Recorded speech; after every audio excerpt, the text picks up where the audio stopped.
It's only been a couple of weeks. Last week was a lot more difficult for me, but this week I'm finding I'm actually able to concentrate a little bit on the meditation, and glad for that. There we are. And we're doing our final day talking about the Torah portion Akev. It's a very interesting Torah portion. Has, as I mentioned earlier in the week, it has the origins of the Birkat Hamazon. It has the line, humanity shall not live by bread alone. It has some interesting sections to it. And there was something I mentioned yesterday, but I wanted to look at it through this interpretation that I found on something that Levi Yitzchak of Berdichev said.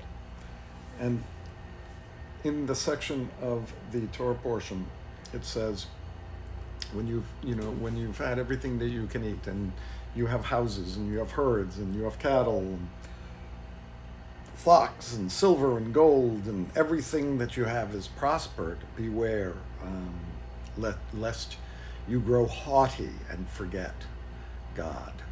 You get a little too much in your head. And then you say to yourself, my own power and my own might of my hand won this wealth for me. You need to remember that it is God who gives you the power to gain that wealth. And it is in fulfillment of the covenant that God made with our forebearers.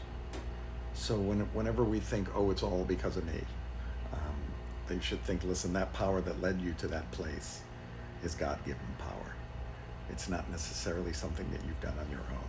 And, I would say both of those things can be true. You do it on your own, but that ability to be able to do what you're doing, that's given to you as a gift. So there's this wonderful interpretation from Rabbi Levi Yitzchak of Berdichev, and it says, he saw a man rushing about in a great hurry. And he asked the man, why are you running?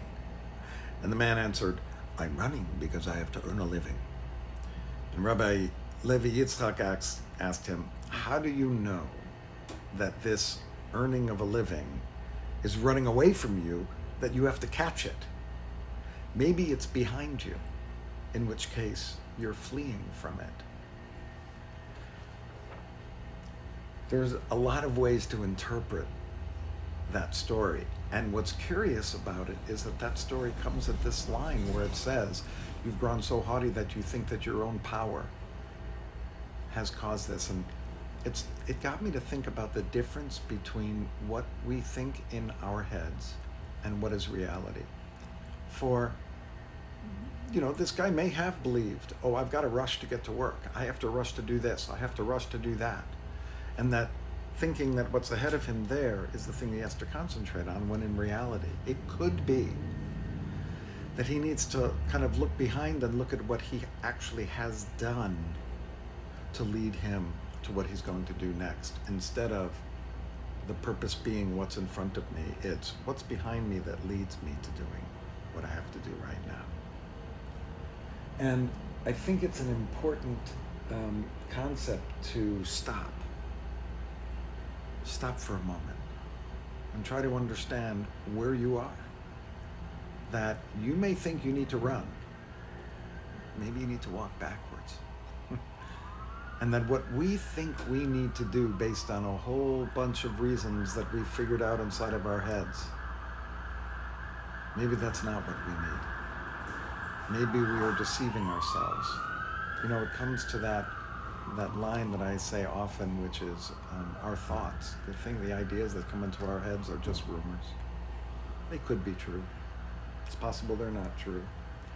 But I like to think that, hello Valerie and hello sis, I like to think that that by taking a moment to try to place ourselves where we actually are, honestly, then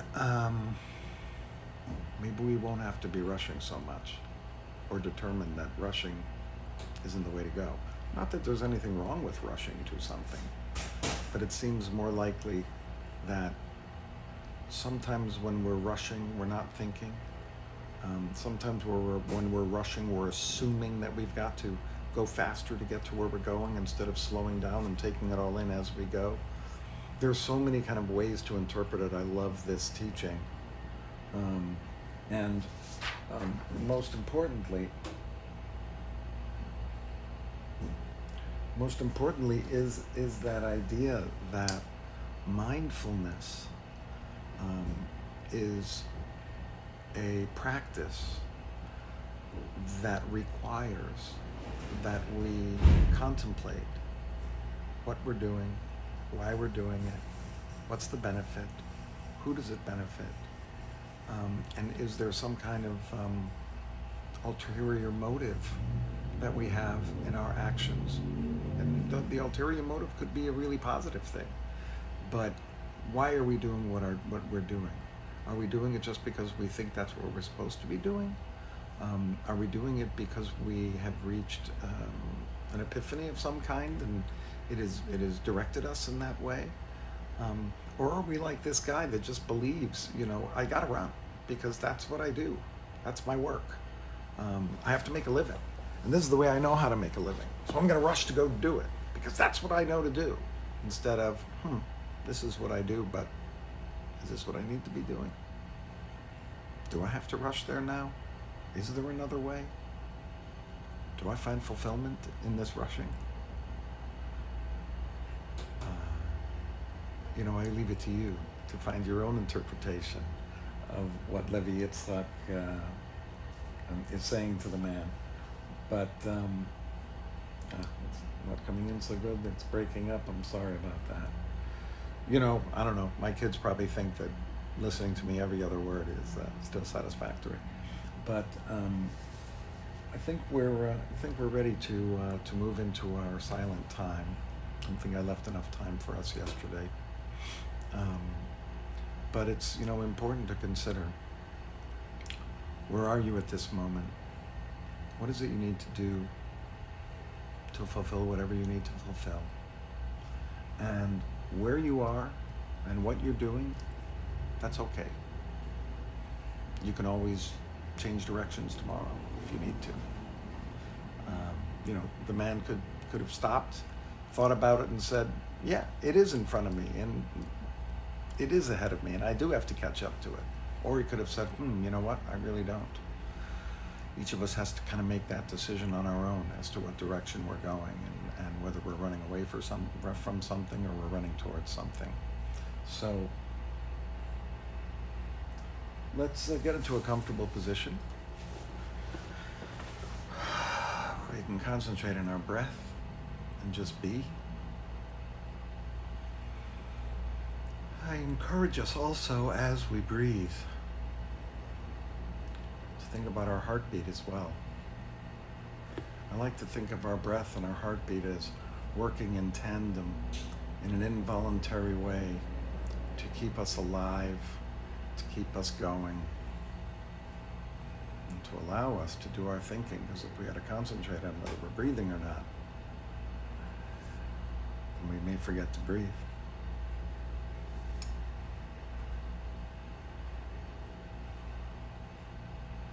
How does the breath affect you? How does it enter into you? How does it leave? Does it feel cold going in and warm going out? We just concentrate on being for now, not solving, not rushing to get to work. Just allow everything to be as it is for now.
As your thoughts take you away from your breathing, I encourage you, without judgment, just take yourself back to your breath. This is all we're doing for now. You can solve the problems of your life and the world after we're done. But for now, we're just being, and we're just existing and breathing. As challenging as that may be, and yet as simple as it may be.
as we move into our last several minutes together. On Thursday, we ask for two feelings that will carry us over to Friday night and Shabbat.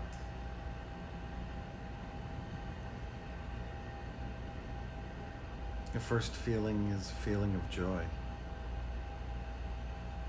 Rabbi Nachman of Bratslav says that joy is the hardest of all spiritual endeavors. May I feel joy.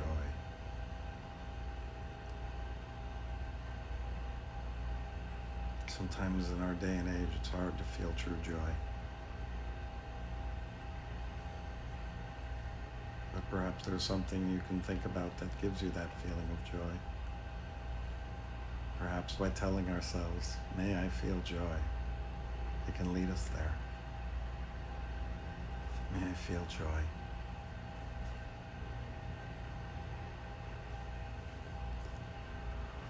The second quality we ask for, the second feeling we ask for, is to feel whole. May I feel whole. I think a part of that is being okay with what you have and who you are. Feel as if your whole being is situated right where you are. That you have a rounded life. That you feel whole. That your whole being is expressed, is felt. May I feel whole. May I feel joy. A sense of wholeness and feel joy and feel whole. May I feel whole. May I feel joy. May I feel joy. May I feel whole.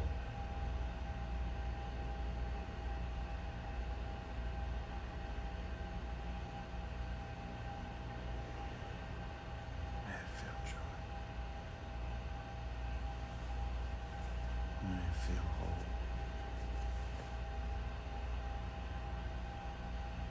May I feel joy. May I feel whole.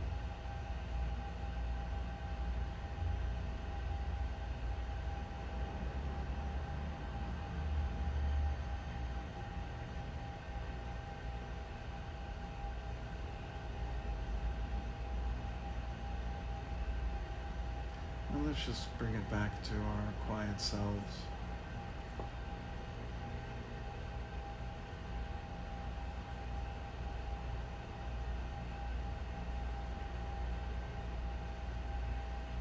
Just a couple of final breaths.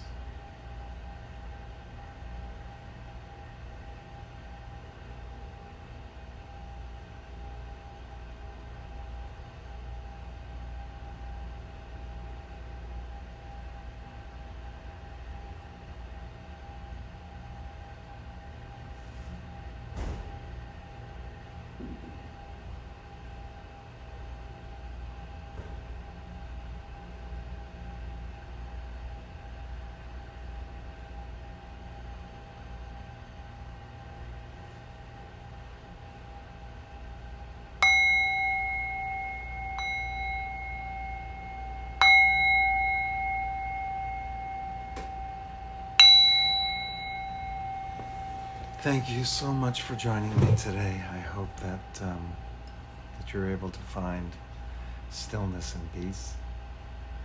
May you feel joy. May you feel whole. May you have a wonderful Shabbat. Fantastic weekend. We'll